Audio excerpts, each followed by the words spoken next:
What's good in the hood, YouTube? This is Crazy Samurai Son you on here bringing you another video. Today I'm bringing you a video on Power Rangers Hyperforce. This is for the Christmas special that they had. And I'm not even sure if I'm going to actually post this episode just because of the fact that it's kind of a harder episode to really talk about. Mainly because it wasn't the biggest overall story. It was kind of like its own kind of thing. It wasn't filler entirely because there were parts of it that were actually pretty important because a lot of it was character development, which is good. We explained a little bit more about some of the characters dealing with their own personal conflicts, but at the same time it wasn't an episode that I would call like necessarily super important to the overall plot. It didn't have that same aspect of being dire and being a huge disaster and being the end of the world kind of situation that a lot of these episodes feel like, where it's a little bit more of higher stakes. This didn't feel as high stakes. It felt like, okay, here's a moment in time where there's some stake, but it's not as dire and serious and gritty or the way it's been for a lot of these episodes. So anyway, I want to talk about this. I'm not going to say that it was a bad episode. Getting into that now. It was not a bad episode. Personally, it was not one of my favorite ones. It's actually probably one of the ones that I like the least of all these. But you have to understand something. I've liked pretty much every single episode. So saying that this is the one that I like the least doesn't really mean that much, because overall, I don't think any of them are bad. I just think if I had to say one that's probably the weakest link so far, this might be it. Which is not a bad thing, because I don't think it was that bad of an episode. I just don't think it was the most exciting, and that's just me. So let's get into the actual episode itself. For starters, I wanted to bring up one big point, which is that Pauly Schreier, who plays Jack on the show, he unfortunately had some oral surgery that was going on, so he wasn't in this episode today, which was, it's fine. I hope that he gets better, and that will be no big deal when we see him next time, and that's fine.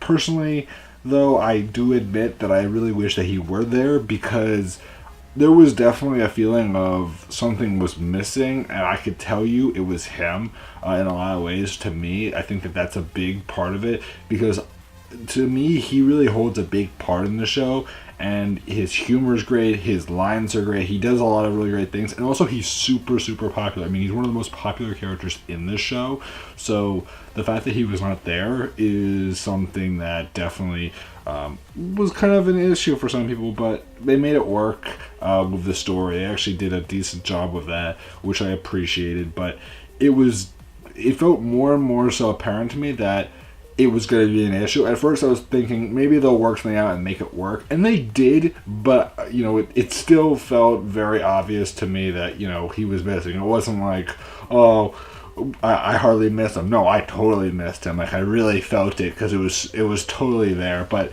I understand what happened, and it's fine. It's the first time they've had this happen to them, where one of the actors was not there for this, but it's an understandable situation.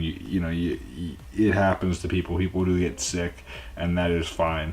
So I wanted to talk about this even more. So what I want to give you guys this heads up about is, next week there is no new episode. They're actually going to do a marathon all day, where they're going to release all the episodes, so they're going to play them all back. Which now, since there's 8 episodes, that's actually the equivalent to a 24-hour stream, which is pretty cool. So that's nice if you're interested in watching that. Again, it's just the same episodes you've seen, so if you've watched every single episode, you're fine. You don't have to go back and watch this unless you want to, which is cool too. I am not personally going to be doing that because I have other things going on, but I will say this much right now: if you're interested in getting into the show, or if you want to catch up, or if you just want to watch it because why not? You like the show and you're interested, definitely worth pursuing, and that will definitely be available all day long. So if there's any episodes, or if you want to watch all the episodes, definitely get on that next week. As far as when the next episode will air, it will air next year. I believe it's January 2nd that the next episode is said to air, which is fine.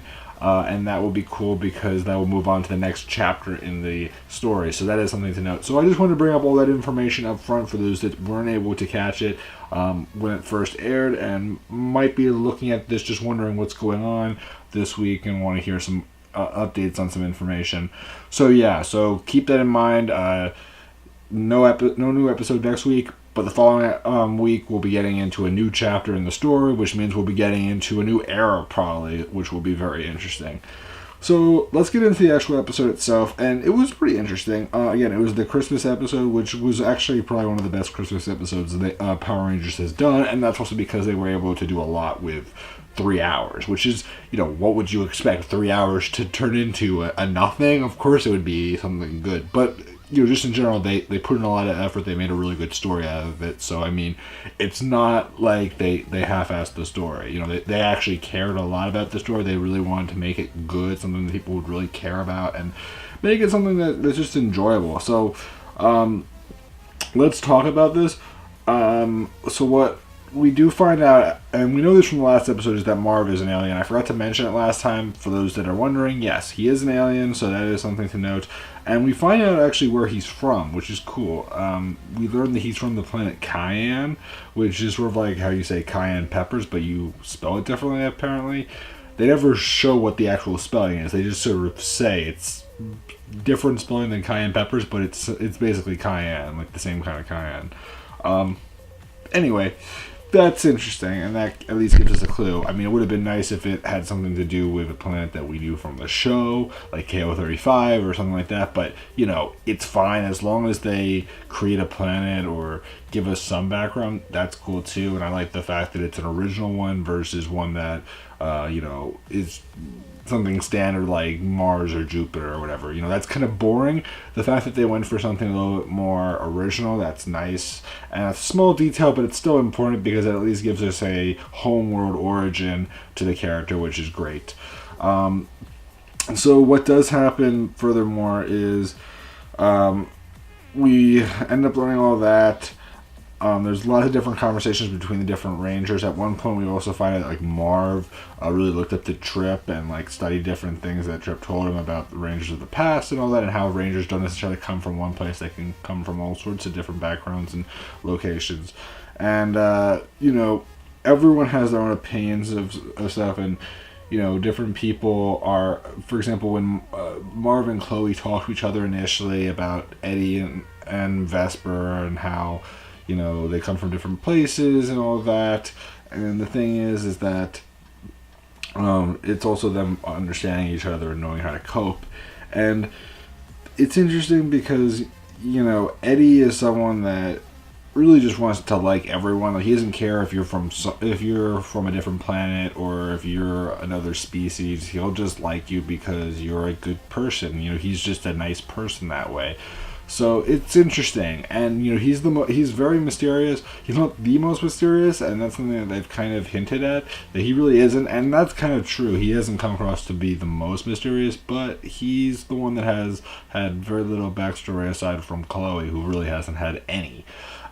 So what we do find out in this episode a lot is that everyone doesn't really know each other as well as they think they do, and they try to learn different ways for everyone to learn about each other. So there's different situations, for example, where people are talking bad about each other, like Eddie is talking about Vesper in a certain way, and at one point what happens is that Vesper's kind of annoyed and she doesn't know how to handle things because we end up learning during this episode that she didn't even know that she was a robot, which I think we knew that in the last episode, but the characters themselves didn't know that, or I don't even know if that was really specifically mentioned, but yeah, she didn't know that. So that's something that's important to remember, and that she was a robot. So it's sort of like her trying to cope with the aspect that, she didn't know this, and how do you come to grips with the fact that you didn't know this whole time that you were a robot. You thought that you were just a normal person this whole time, and you don't even know if the memories that you had are real. They could have just been programmed in you. That's a really, really hard thing to imagine and believe, because you would think, how do you do that? How does that come to be? So that's really interesting. But, it's done well. What we do also find out during this episode is that Chloe is supposedly looking for her parents because they're missing, which is interesting. And that's another aspect, because that's the first time we get any clue as to what her backstory is, which I really, really like that they finally gave us some sort of hint and clue into what she's all about. And I like that a lot. What we do also find out is more about Eddie, at least in the sense is that we know that he has some secrets. We don't know what they are. We don't know what his backstory is, because Marv tries to find out more about Eddie, but every single time he tries to learn more about him, Eddie keeps on pushing him away and trying to switch the conversation to another topic because he doesn't want to speak about it. So that's pretty interesting. And, you have to wonder what that's going to lead to in the end. And everyone has something going on, but I like the fact that there's all these backstories going on. And again, this episode had a big emphasis on that, them being able to confront their fears and them also learning how to cope with the things that they learn in life, and also being able to express themselves to each other. Because, your friends, you're around each other enough, you should be able to get comfortable with each other when in these kind of situations where, there's these difficult situations occurring all around you. Think about episode 6 when Vesper, went evil. That's an episode that's a really big deal because it was just this whole shocking moment where she's suddenly attacking her friends, and the one that she initially said that she cared for a lot and was going to go on a date with him, and suddenly he's being attacked. That's a big deal. Big shocking moment. But, it was done well. Eventually what does happen is that Alpha 55 is fixed after initially having issues, and what happens is that they actually try to say mean things about Eddie, which leads to Alpha 55 having a reaction, which they think that might work, but Eddie overhears it, so he's kind of curious as to what's going on, and at one point they do fix Alpha 55 by pressing a few switches, and he is aware of everything that was being said, and he was really shocked by the fact that they said all these mean things to Eddie, which Eddie heard about this, and he was kind of upset, How would you feel if someone said all sorts of nasty things about you, even if they didn't mean to, without knowing the context of the situation? It comes across as kind of bad. So it's a misunderstanding, but it's sort of one of those hard situations where it's sort of like, how do you forgive someone for that? But again, he's someone that's pretty kind and, just a nice person. So there's something more to that there, but it's just interesting how they made that work. Additionally, after after Alpha's put back online, they end up actually being teleported, which I forgot to mention that Jack is making cookies this whole time. And on top of that, when they are teleported, Jack stays on the ship with Alpha 55. Now, we don't know where he goes, because apparently he supposedly goes on his own mission, so that could mean a lot of things. He could have spent 5 years somewhere. He could have spent 5 minutes somewhere. We honestly have no idea. It's very hard to say anything for sure. He could have visited another timeline. It's it's too soon to say, but I'm looking forward to seeing what it will lead to. What we do see when they reach when they're teleported off the ship, is that they end up in the North Pole in the year 1985, which is interesting because 1985 is not in the Power Rangers timeline. That's before it, and that's more so towards the Japanese stuff, so that's interesting as well. And I found that pretty noteworthy, the fact that they brought that all up. Now, one thing I forgot to also mention when they were on the ship, because there are a number of things that do happen on the ship, and it's just hard to keep track of everything, is Vesper gains this new ability to project holograms. So, it's like, for example, she projects a hologram of a unicorn horn, and she also does other things like projecting a 50-pound burrito, which she can't see, but she knows is there. So there's those kind of things, and those are sort of interesting abilities that she has as a robot, which is done well. And again, she has a lot of powers and abilities that we're still learning, and she's still learning, and I like that. There's a lot more to her in that sense that her functionality isn't just limited to just being normal. She has more to her, which is sort of interesting because of the fact that it's sort of like, the fact that she knows that she's a robot, she's now just discovering everything that she has in her capable of her, which is definitely done well. Anyway, what does happen when they reach the year 1985 is that they end up being greeted by some elves. There's this one elf in particular that they end up meeting, which is called Squeezy Sparkletoes.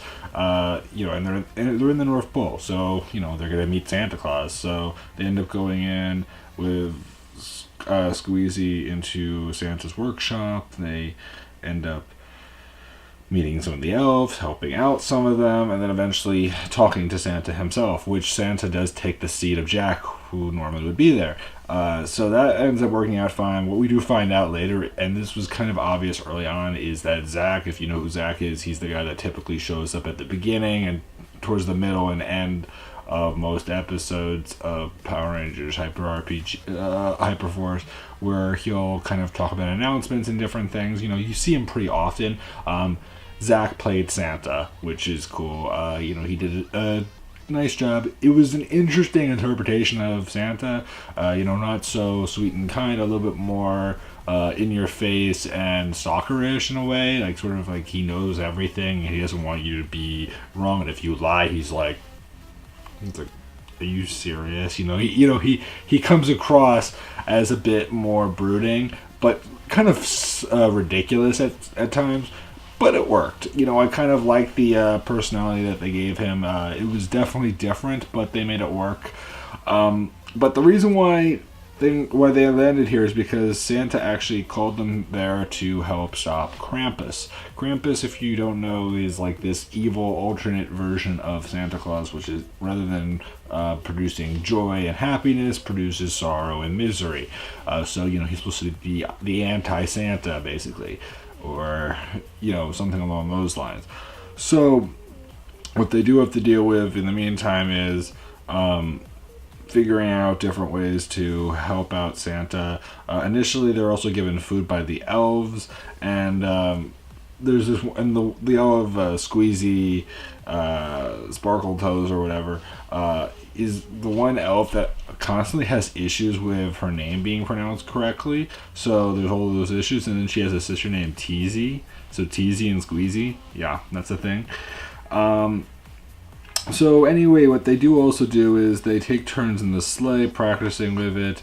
And what seems to be a pretty common theme in this is that several times over, certain rangers are only talked to. Like Marv constantly is kind of criticized and being told to speak to Jack one-on-one and really take his time with him. And Eddie's spoken to a whole bunch about learning to get along with Vesper, and Chloe has her own situations, but like everyone's spoken to Santa at one point. The one that's kind of funny is the end, but with Vesper, and we'll get into that, but there's different situations for all different scenarios. They end up having it where Santa also gets a battleizer in this episode, which is kind of cool. Unfortunately, the Rangers don't get their battleizer in this episode, but I'm sure at some point they might do something. It would be nice if they actually create Ranger battleizers for at least one of the Rangers, but if not all, which would be really cool. Because battleizers are a neat thing. The fact that they brought them into the show, in fact, they gave it to Santa Claus, that's pretty cool. Definitely a different interpretation of the character, and really puts them right into the action.